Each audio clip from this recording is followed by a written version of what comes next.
안녕하세요. 5월 16일입니다. 욥기 20장에서 22장 말씀을 함께 읽도록 합시다. 20장 말씀 같이 읽겠습니다. 나맛 사람 소발이 대답하여 이르되 그러므로 내 초조한 마음이 나로 하여금 대답하게 하나니 이는 내 중심이 조급함이니라. 내가 나를 부끄럽게 하는 책망을 들었으므로 나의 슬기로운 마음이 나로 하여금 대답하게 하는구나. 네가 알지 못하느냐. 예로부터 사람이 이 세상에 생긴 때로부터 악인이 이긴다는 자랑도 잠시요 경건치 못한 자의 즐거움도 잠깐이니라. 그 존귀함이 하늘에 닿고 그 머리가 구름에 미칠지라도 자기의 똥처럼 영원히 망할 것이라. 그를 본 자가 이르기를 그가 어디 있느냐 하리라. 그는 꿈같이 지나가니 다시 찾을 수 없을 것이요 밤에 보이는 환상처럼 사라지리라. 그를 본 눈이 다시 그를 보지 못할 것이요 그의 처소도 다시 그를 보지 못할 것이며 그의 아들들은 가난한 자에게 은혜를 구하겠고 그도 얻은 재물을 자기 손으로 도로 줄 것이며 그의 기골이 청년같이 강장하나 그와 함께 흙에 누우리라.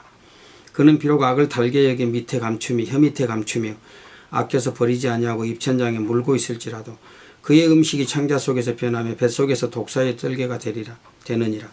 그가 재물을 삼켰을지라도 토할 것은 하나님이 그의 배에서 도로 나오게 하심이니 그는 독사의 독을 빨며 뱀의 혀에 죽을 것이라.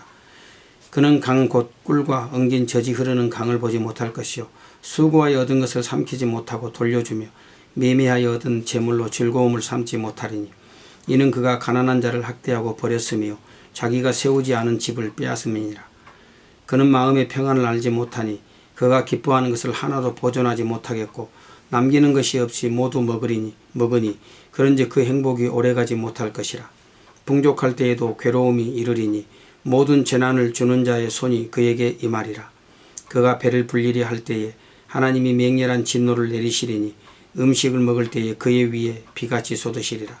그가 철병기를 피할 때에도 놋화살을 쏘아 꿰뚫을 것이요 몸에서 그의 화살을 빼낸 즉 번쩍번쩍하는 촉이 그의 쓸개에서 나오고 큰 두려움이 그에게 닥치느니라.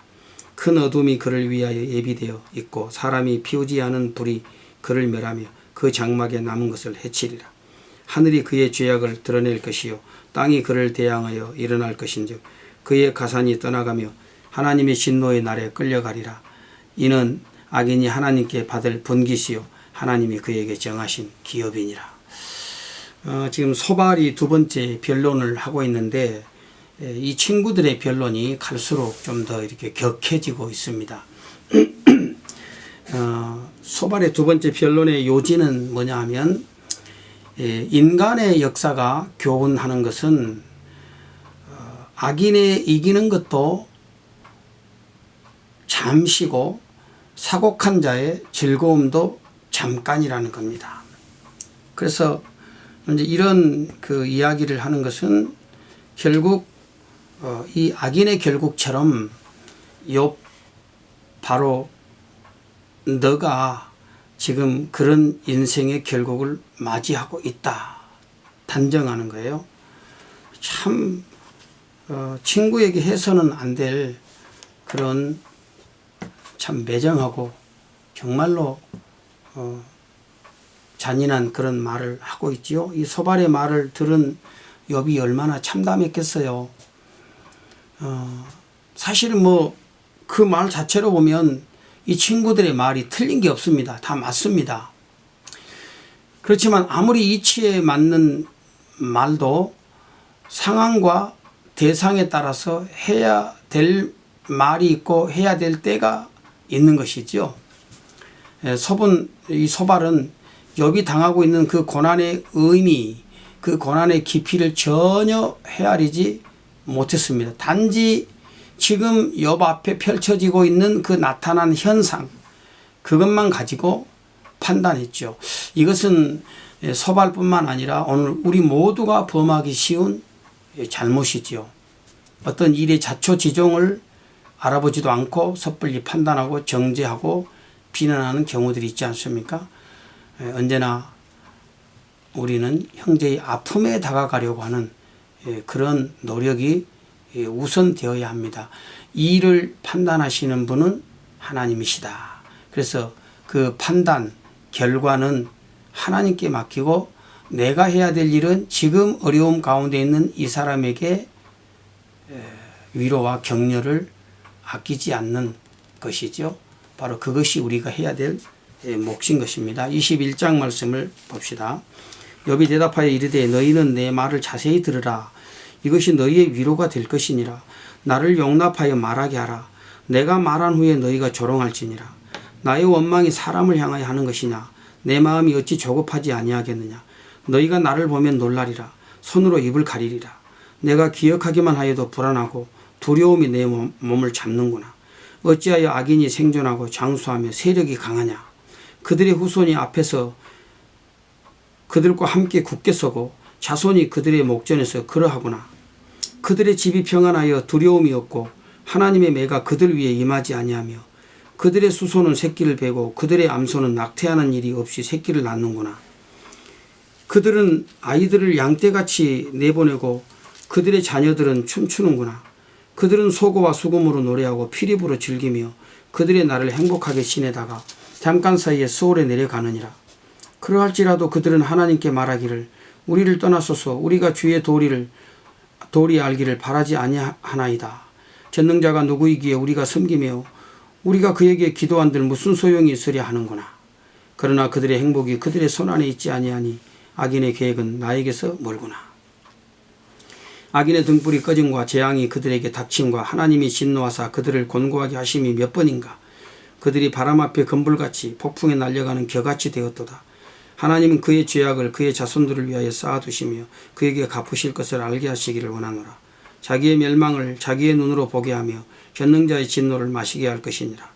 그의 달수가 다하면 자기 집에 대하여 무슨 관계가 있겠느냐. 그러나 하나님께서는 높은 자들을 심판하시나니 누가 능히 하나님께 지식을 가르치겠느냐. 어떤 사람은 죽도록 기운이 충실하여 안전하며 평안하고 그의 그릇에는 젖이 가득하며 그의 골수는 윤택하고 어떤 사람은 마음에 고통을 품고 죽음으로 행복을 맛보지 못하는도다. 이 둘이 매 한 가지로 흙 속에 눕고 그들 위에 구더기가 덮이는구나. 내가 너희의 생각을 알고 너희가 나를 해하려는 속셈도 아노라. 너희의 말이 귀인의 집이 어디 있으며 악인이 살던 장막이 어디 있느냐 하는구나. 너희가 길 가는 사람들에게 묻지 아니하였느냐. 그들의 증거를 알지 못하느냐. 악인은 재난의 날을 위하여 남겨둔 바 되었고 진노의 날을 향하여 끌려가느니라. 누가 능히 그의 면전에서 그의 길을 알려주며 누가 그의 소행을 보응하랴. 그를 무덤으로 메어가고 사람이 그 무덤을 지키리라. 그는 골짜기에 흙덩이를 달게 여기리니 많은 사람들이 그보다 앞서갔으며 모든 사람이 그의 뒤에 줄지었느니라. 그런데도 너희는 나를 헛되이 위로하려느냐. 너희의 대답은 거짓일 뿐이니라. 참 이 소발의 말, 또 친구들의 말에 대해서 욥이 한 이야기는 뭡니까? 악인들도 너희들이 보다시피 평안한 삶을 살고 오히려 더 부귀영화를 누리고 죽을 때도 명성을 유지하고 있지 않느냐.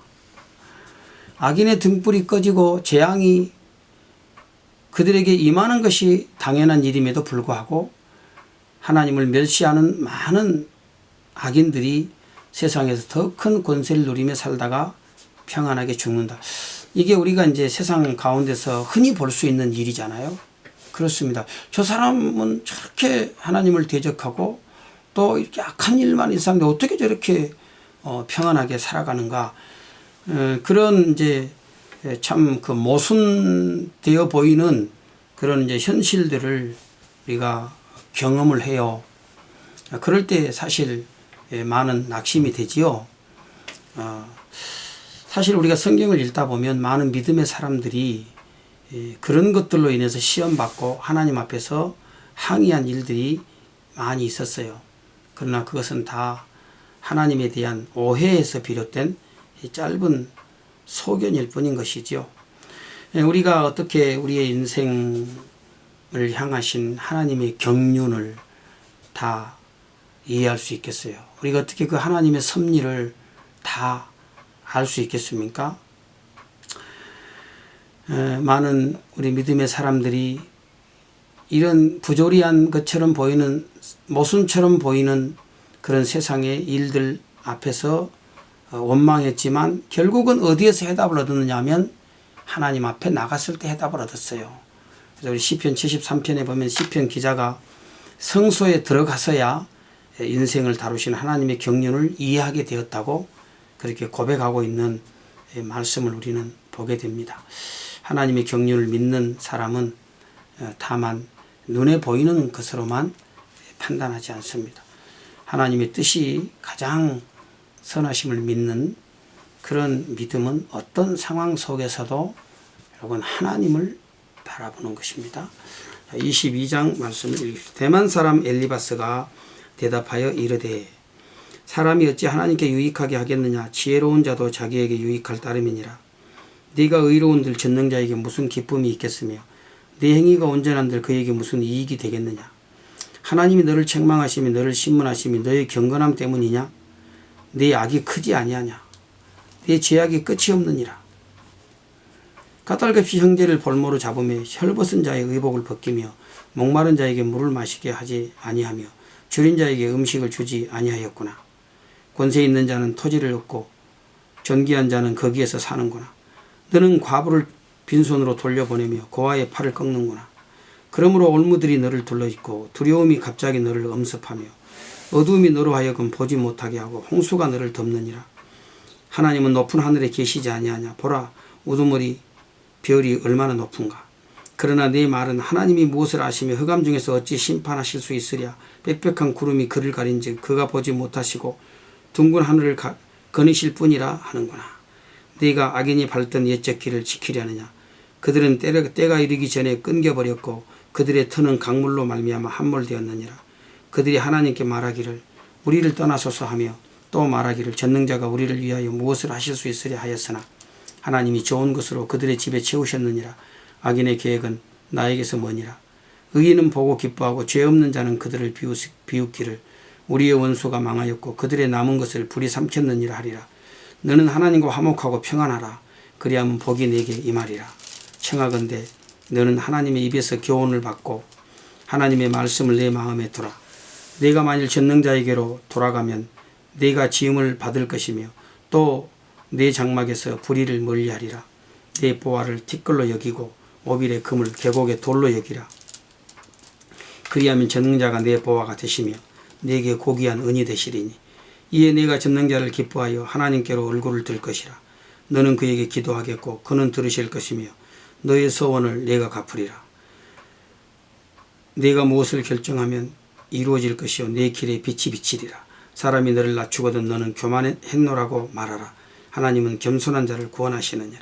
죄 없는 자가 아니라도 건지시리니 내 손이 깨끗함으로 말미암아 건지심을 받으리라. 엘리바스의 이 말 참 어디 틀린 데가 없는 그런 말이지 않습니까? 그런데 그가 화를 내면서 욥에게 하는 말이 욥이 악이 크고 죄가 극함으로 하나님께서 너를 책망하시고 신문하신다. 하나님은 까닭없이 그렇게 행하시는 분이 아니시다. 네가 잘했으면 하나님께서 절대로 너에게 그렇게 하실 리가 없다. 이제 그런 것이죠. 그러니까 너는 솔직하게 하나님 앞에서 네 죄를 인정해라. 이렇게 지금 압박을 하고 있습니다. 사실 그러면서 욥이 그동안 행했던 의로운 행위까지도 전부 다 이제 그에게 뒤집어 씌우지요. 정말 해서는 안 될 그런 상처를 욥에게 남기고 있습니다. 엘리바스는 이 하나님의 공의가 아닌 자신의 정의를 가지고 친구를 향해서 비난의 화살을 쏘아댔습니다. 사람은 늘 다른 사람을 비난함으로써 자기 자신의 어떤 의로움을 증명하려고 하지요. 눈에 보이는 것을 통해서 의와 불의를 정의하려고 하지 않습니까? 건강하지 못한 것, 고통을 당하는 것, 가난하게 사는 것, 또 재난을 만난 것, 그런 것들 모두 다 하나님의 징계나 심판이다 이렇게 생각을 하는 것입니다. 그러나 하나님의 의는 오늘 우리의 편협한 주관으로 정이 되는 것이 아닙니다. 하나님 앞에서 나를 보는 것, 그것이 진정한 의입니다. 참 의는 자신의 의를 자랑하는 것이 아니라 오히려 하나님 앞에서 자신의 죄인됨을 깨닫고 그 앞에 납작하게 엎드리는 거죠. 그게 의인인 것입니다. 우리가 자기 눈에 들보는 보지 못하면서 형제의 눈에 있는 티를 빼겠다고 나서는 그런 어리석음을 범치 않도록 특별히 조심해야 되겠습니다. 나의 들보를 깨닫고 예수 그리스도의 의를 덧입는 것이 하나님과 화목하는 첩경이 되는 것입니다. 우리는 모두 예수 그리스도의 십자가의 희생을 통해서 하나님 앞에 의롭다고 인정받은 죄인들일 뿐인 것이죠. 그러므로 주님 앞에서 더욱더 겸손하고 내 의, 내 정의가 아닌 하나님의 의, 하나님의 공의가 무엇인지에 더 우리의 관심을 기울일 때 오늘 우리가 인생 가운데서 일어나는 문제들에 대한 고난에 대한 진정한 해답을 얻는 길로 나아갈 수 있게 되어질 거라 여겨집니다. 오늘 저와 여러분이 이런 겸손함을 주님 앞에서 추구하고 무엇보다도 내 의가 아닌 그리스도의 의, 십자가의 의를 붙잡는 그런 길로 나아가야 되지 않겠습니까?